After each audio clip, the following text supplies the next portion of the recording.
Today, we're not going to be talking about your typical sim racing wheel. A wheel built off of a real car and real data. Will this new addition from MOZA pack a punch? Let's find out.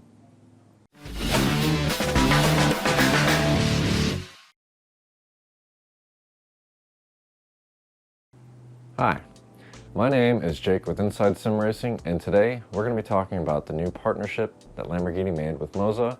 That is the Lamborghini Revuelto steering wheel. Now, we're going to be doing a full showcase on this wheel and showing what it's all about. This wheel is going to be priced at $399 and it will be released on March 26th, which you can find on our website. All right, let's get a little personal with this wheel and get up close and see what it's all about. Now, this wheel is going to be 330 millimeters. The geometry on it is going to be basically, it looks to be a D shape. It's based off of the real Lamborghini Revuelto wheel. So this is exactly what you'd see in said Lamborghini. Up here you're going to have 16 front-facing buttons. You have 4 rotary encoders that are also pushable. You have 10 rear buttons. I don't know if you can see that on the back. This is what I would call a numpad. Sorry if the lighting isn't super great, but you got buttons up and down, and it's the same on the other side. Oh, it's much better lighting. You can see it's the same on the other side. You have your dual shifter paddles, and you also have your clutch paddles. Right here, you have your direct data cable for if you wanted to run wired. Just your standard MOZA quick release. You have, looks like right here you have, get up and close here. You have all of your function buttons up here for the original car. Obviously you'll just mount these to whatever you want. It doesn't matter, but it is kind of cool that they left the original logos.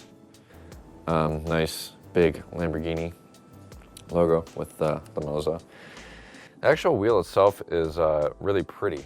And the actual, it being a 330, it's really large. This is like about the same kind of wheel I'd have in like my FRS or something like that.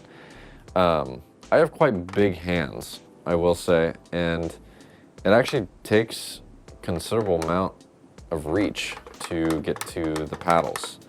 So if you're somebody with smaller hands, you might have a little bit harder time with that. These are magnetic shifters. We talked about the dual clutches. Even this, like I will say the actual stitching on this is really nice. This is a really quality wheel. And it feels really good. I think this was microfiber leather grips. And all of this right here, I think in here, the actual housing casing is aluminum from what I read. Yeah, overall, just a super pretty wheel. It's just one of those wheels, like you can hold it, look at it, and you can tell it's just really quality. So, that being said, why don't we get this actually loaded up on the sim and have a look around and see what it's all about. All right, now that we've gotten a close-up look at the wheel, why don't we go on ahead and get into some driving and see how this bad boy actually feels. So, getting it started, there's really not much to go over in the actual software side. There's really no LEDs or anything glamorous light-wise on the wheel, like there's no rev light or anything like that. So, you have your basic adjustments in the MOZA Pit House software, like for your clutch paddles, all your little encoders. You can map those back numpads like we talked about. And that's really about it. There's no huge settings on that side. Biggest thing you can check for is to make sure that when you get in that the latest software is installed for the MOZA, which it should already be after you click the one-click activation. When MOZA Pit House opens, it'll immediately prompt you with that. So with that, let's actually get into some driving. Oh, and by the way, before we get into this, today we are on our actual D-Box 4DOF motion system, we're going to be using the MOZA R21 with, of course, the new Lambo wheel and one of our sim motion seats. We have a big curved 57-inch, and this is probably one of our go-tos next to our SimMagic setup, so yeah, let's get into it. We're going to be driving the GT3 Lambo at the Nordschleife. This isn't the exact car that this wheel goes to. It's more of a street production car, the Revuelto. But I figured, Lambo on Lambo action, why not? Right off the gate, to me,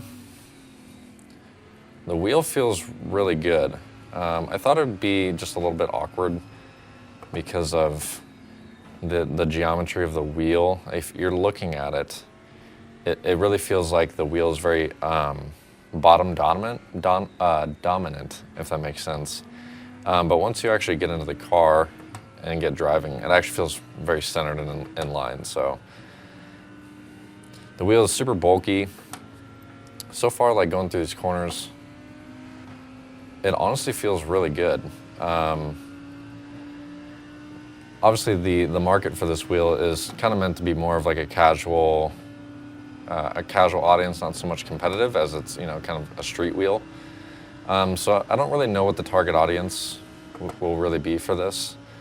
I think it's just kind of an all-rounder and just kind of a cool wheel.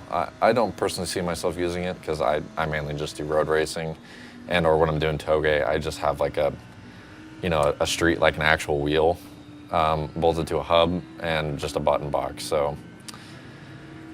But I mean, you can't deny the quality of this wheel.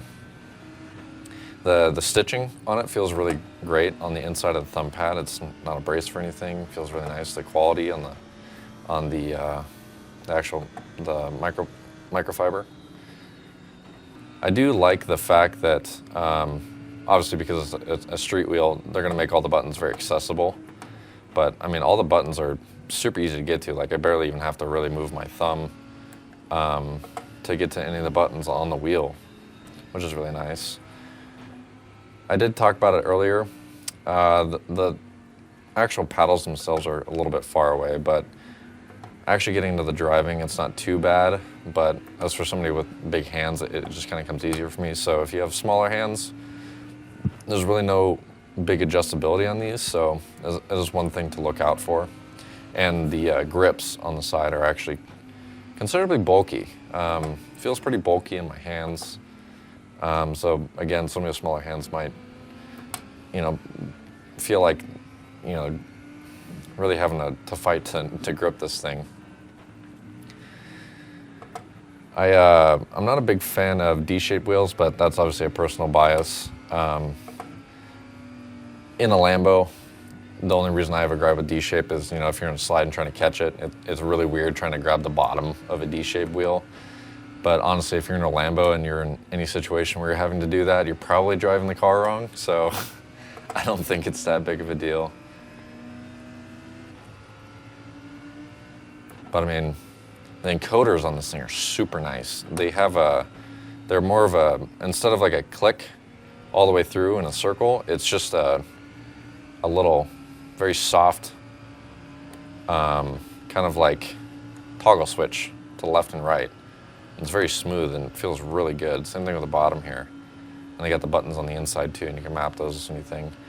I don't really see myself using the rear numpads ever, but I think it's a really interesting design, and I haven't seen anybody else do that yet. So,